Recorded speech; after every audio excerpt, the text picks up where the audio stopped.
Nama saya Dwi Handayani dengan NIM 2205-020042, jurusan Ilmu Administrasi Negara, Fakultas Ilmu Sosial dan Ilmu Politik.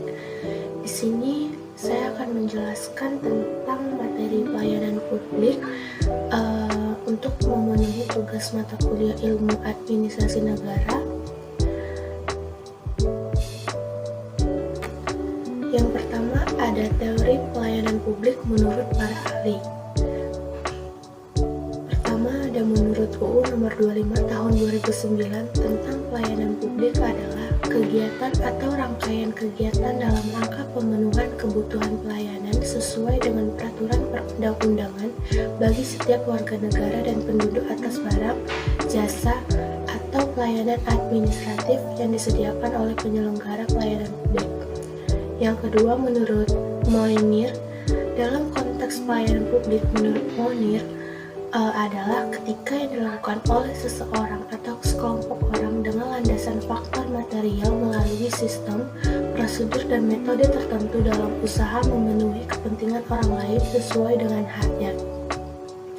Ketiga ada menurut Wasistiono, menurutnya pelayanan publik adalah pemberian jasa baik oleh pemerintah, pihak swasta atas nama pemerintah ataupun pihak swasta kepada masyarakat dengan atau tanpa pembayaran guna memenuhi kebutuhan dan atau kepentingan masyarakat.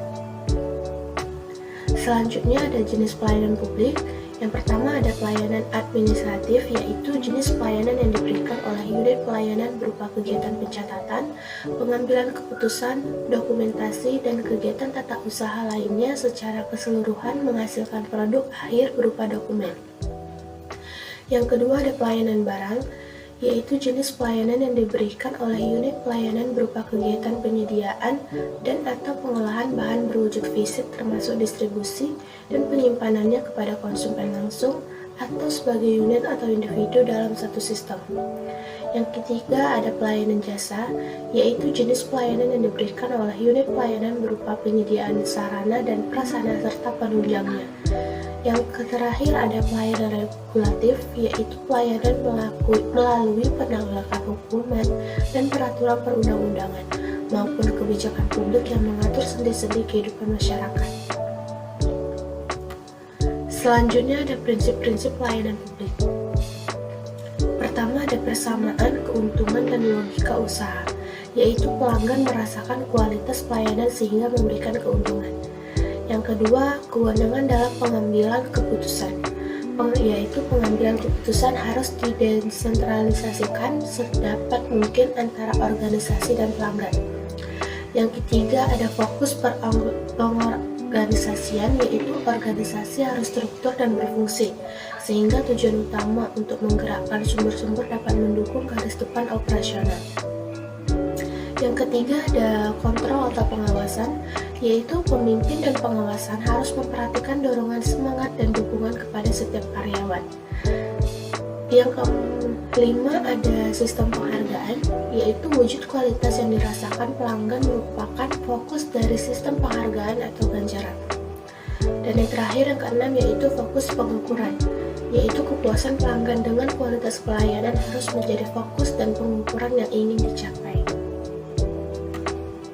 Selanjutnya ada asas-asas pelayanan publik.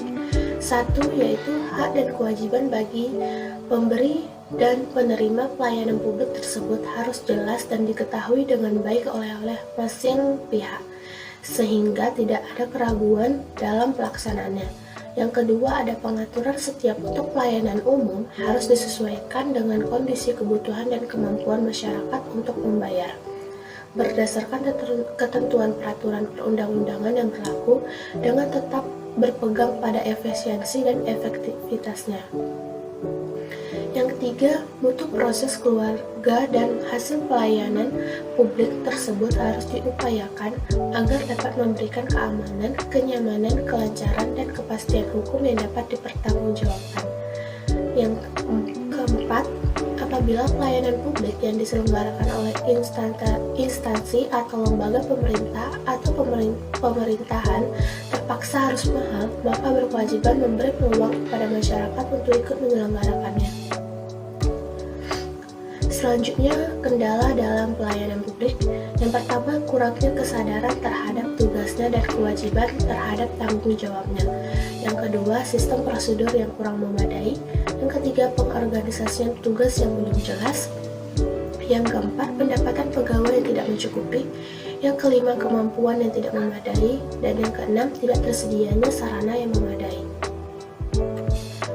Adapun penyelenggara pelayanan publik, menurut Undang-Undang Pelayanan Publik adalah setiap institusi penyelenggara negara, korporasi, lembaga independen yang dibentuk berdasarkan undang-undang untuk kegiatan pelayanan publik, dan badan hukum lain yang dibentuk semata-mata untuk kegiatan pelayanan publik. Selanjutnya ada ASN sebagai pelayanan publik. Untuk mewujudkan tujuan nasional sebagaimana tercantum dalam pembukaan Undang-Undang Dasar 1945, pegawai ASN disertai tugas untuk melaksanakan tugas pelayanan publik, tugas pemerintahan, dan tugas pembangunan tertentu. Tugas pelayanan publik dilakukan dengan memberikan pelayanan atas barang, jasa, dan pelayanan administratif. Kesimpulannya, penyelenggaraan pelayanan publik tidak terlepas dari asas-asas di atas. Walaupun para penyelenggara berlomba-lomba dalam berinovasi untuk memaksimalkan pelayanan publik, maka tidak boleh mengabaikan salah satu asas tersebut. Sekian yang saya dapatkan pada materi saya.